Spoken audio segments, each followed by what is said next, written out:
میں نے برادری بنائی ہے, شعبے بنائے ہیں, قبیلے بنائے ہیں, لیکن کوئی کسی سے اوپر اور نیچے ہونے کے لیے نہیں, بلکہ اس لیے تاکہ وہ ایک دوسرے کو پہچان سکے. یاد کریے حضرت جلیبیب بہت ہی بدصورت اور کالے کلوٹے شکل کے انسان تھے. وہ کہتے تھے کہ اللہ کے رسول میری شادی نہیں ہوتی, جو لڑکی مجھے دیکھتی ہے وہ ریجیکٹ کر دیتی ہے. اللہ کے نبی نے کہا یہ کالے گورے کا اور اونچ نیچ کا یہ فرق ہمارے ہاں کب سے آ گیا ہے, میں تو ان چیزوں کو مٹانے کے لیے آیا ہوں. آپ نے کہا میں تمہاری شادی مدینے کی سب سے خوبصورت لڑکی سے کراتا ہوں. ایک انصاری لڑکی کے گھر بھیج دیا, جاؤ میرا پرچہ لے کر, رقعہ لے کر جاؤ. وہ گیا اور کہا جب اس لڑکی کا باپ گھر سے نکلے تو آئے جلیبیب اس لڑکی کے باپ سے سلام کہنا اور کہنا کہ محمد رسول اللہ نے بھی آپ کو سلام کہا ہے اور یہ گزارش کی ہے کہ اپنی بیٹی کا نکاح میرے ساتھ کر دو. جیسے اس نے مدینے کے اس گھر میں جا کر دروازے کو دستک دی, لڑکی کا باپ گھر سے باہر نکلا. اس نے جلیبیب کو دیکھا, کہنے لگا کیسے آنا ہوا؟ فرمایا یہیں پہ بتاؤں کہ گھر کے اندر بٹھائیں گے؟ کہا کہ نہیں, آپ مجھے بتا دیجئے آپ میرے گھر پر آ کر کیا کریں گے, کس لیے آنا ہوا؟ کہا السلام علیکم. انہوں نے جواب دیا وعلیکم السلام. کہا اللہ کے رسول نے مجھے تمہارے پاس بھیجا ہے اور آپ کو سلام عرض کیا ہے. انہوں نے بھی جواب دیا وعلیہ وعلیک السلام, ان پر بھی سلامتی ہو اور آپ کے اوپر بھی سلامتی ہو. گزارش بتائیے کیسے آنا ہوا؟ فرمایا اللہ کے نبی نے مجھے آپ کے گھر بھیجا ہے اور یہ رقعہ دے کر بھیجا ہے. اس رقعے کے اندر لکھا ہوا ہے کہ آپ کی خوبصورت اور جوان بیٹی ہے, اللہ کے نبی صلی اللہ علیہ وسلم نے حکم دیا کہ اپنی بیٹی کا نکاح میرے ساتھ کر دو. اس نے رقعہ پڑھا, رقعہ پڑھتے ہی چیخ پڑا, اے جلیبیب تمہاری ہمت کیسے ہوئی میرے گھر آنے کی اور میری خوبصورت بیٹی سے نکاح کرنے کی؟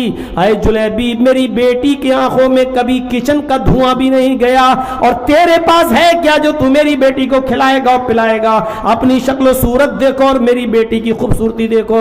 جلیبیب نے کہا میں کچھ نہیں جانتا, مجھے تو جناب محمد رسول اللہ نے بھیجا ہے اور کہا کہ ایسا ایسا کہہ دینا. لڑکی یہ ساری گفتگو گھر کے اندر سے سن رہی ہے, چیخ کر کہتی ہے کیا ہے میرے ابو ایمان لانے کے بعد, اسلام قبول کرنے کے بعد ہم اپنی مرضی کے مالک تو نہیں رہے ہیں. اس لڑکے کی شکل و صورت میں نے بھی دیکھی ہے, دل تو میرا بھی نہیں چاہتا کہ اس کے ساتھ نکاح کروں, لیکن یہ محمد رسول اللہ کا حکم ہے اور حکم رسول تو ہمیں ہر حال میں ماننا پڑے گا.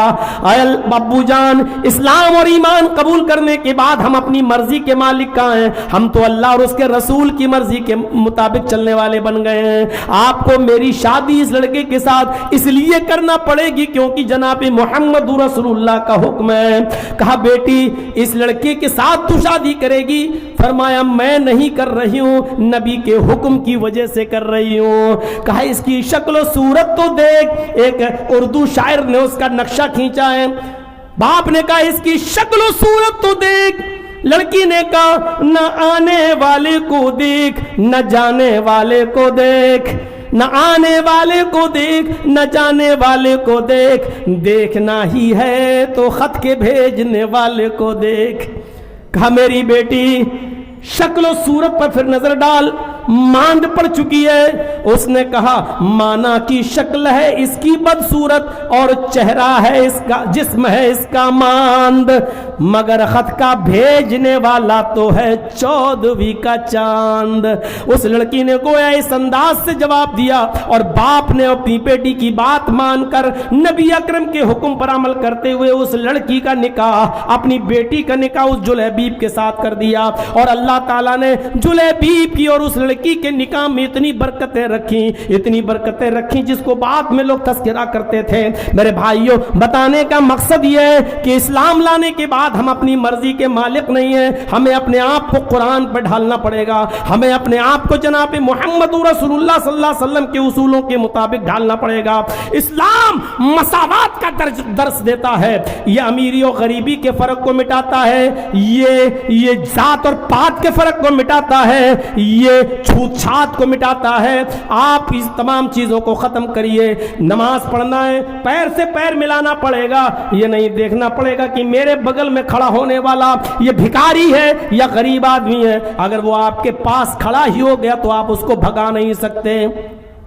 اور حج کے میدان میں دیکھ لو آپ، اوفو، انڈونیشیا کا، پاکستان کا، ہندوستان کا، یو کے کا، یو ایس کا، مصر کا، عراق کا، ہر جگہ کا آدمی، یہاں تک کہ افریقہ کا ایک کالا کلوٹا آدمی بیچارہ جس کی شکل و صورت دیکھ لو تو کوئلے سے بھی زیادہ کالی، لیکن وہ بھی 9 تاریخ کو عرفات کے میدان میں ہمارے بغل میں کھڑا ہوتا ہے، پاس میں کھڑا ہوتا ہے، اور ایک زبان چیخ کر کہتے ہیں لبیک لبیک اللہم لبیک لا شریک لک لبیک، ہم نے اپنے آپ کو سرنڈر کر دیا، آئے اللہ میں حاضر ہوں، جیسے کوئی مجرم اپنے جرم کو لے کر کورٹ میں آیا ہو اور کہہ رہا ہو کہ میں نے سرنڈر کر دیا، میں حاضر ہوں، اور کورٹ نے اس کو جیل بھیج دیا، سدھرنے کا ایک موقع دیا اور چند دن رکھنے کے بعد اس کو چھوڑ دیا، گویا کہ یہ ایک آدمی یہ کہتا ہے لبیک لبیک، آئے اللہ میں حاضر ہوں، آئے اللہ انڈیا سے بہت سے گناہ اپنے سر پہ لاد کے لایا ہوں اور میں نے اپنے آپ کو تیرے سامنے سرنڈر کر دیا ہے،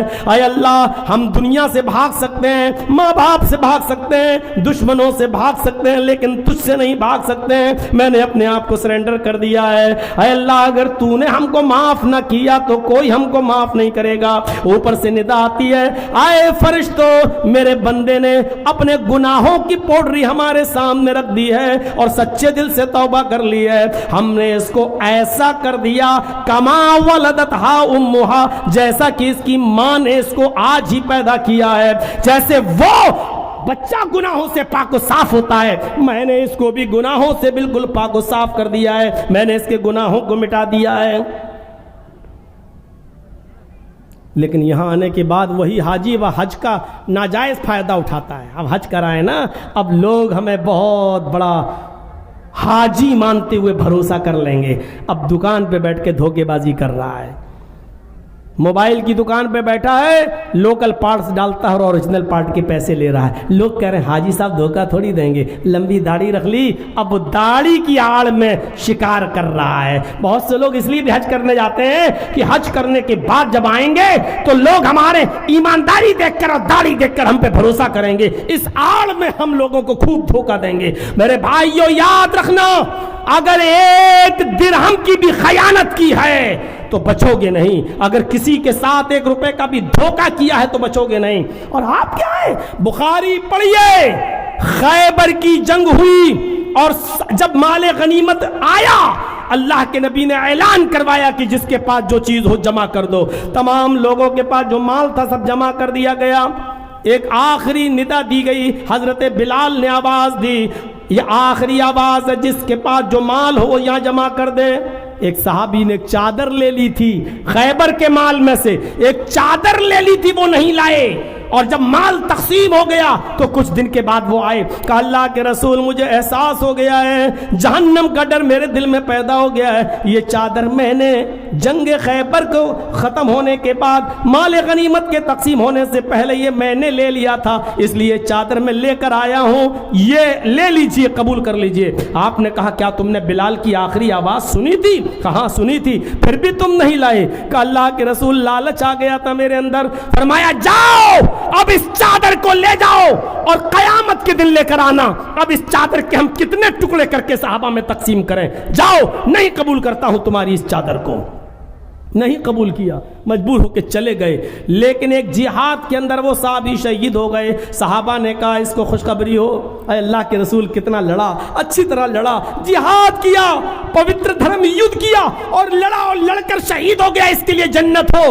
آپ نے فرمایا نہیں، اس صحابی کو تم جنت کی بشارت دے رہے ہو، نہیں، یہ جہنم کی سب سے نچلی کھائی میں جائے گا، یہ جہنم کے سب سے نچلے حصے میں جائے گا۔ جو چادر جنگ خیبر میں اس نے لے لی تھی، جو چادر اس نے جمع نہیں کی تھی، لا تشتعل علیہ نارا، وہ چادر جہنم کی آگ بن کر اس کے اوپر بھڑک رہی ہے، جب تک یہ اس خیانت کی سزا نہیں بھگت لے گا جہنم میں، میرے بھائیو یہ جنت میں نہیں جائے گا۔ ایک چادر چرائی تھی، وہ بھی صحابی نے جنگ خیبر کے اندر سے، اور وہ بھی لے کے آئے تھے لیکن نبی نے قبول نہیں کیا۔ اللہ کے نبی کہہ رہے ہیں یہ جہنم کی سب سے نیچے کھائی میں جائے گا۔ ہم غور کریں، سنو، صرف دوسروں کی بے ایمانی نہیں، اگر آپ کی بیٹیاں ہیں اور بیٹوں کو اپنے زمین و جائیداد میں حصہ دے رہے ہو اور بیٹی کا حصہ مار رہے ہو تو آپ بھی اپنی بیٹیوں کی امانت میں خیانت کر رہے ہیں.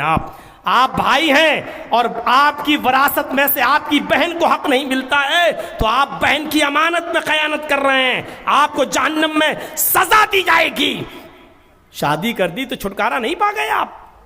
تو بیٹی تو پرائے گھر کی ہوتی ہم نے دے دی, نہیں, وہ زمین و جائیداد میں سے حصہ پائے گی.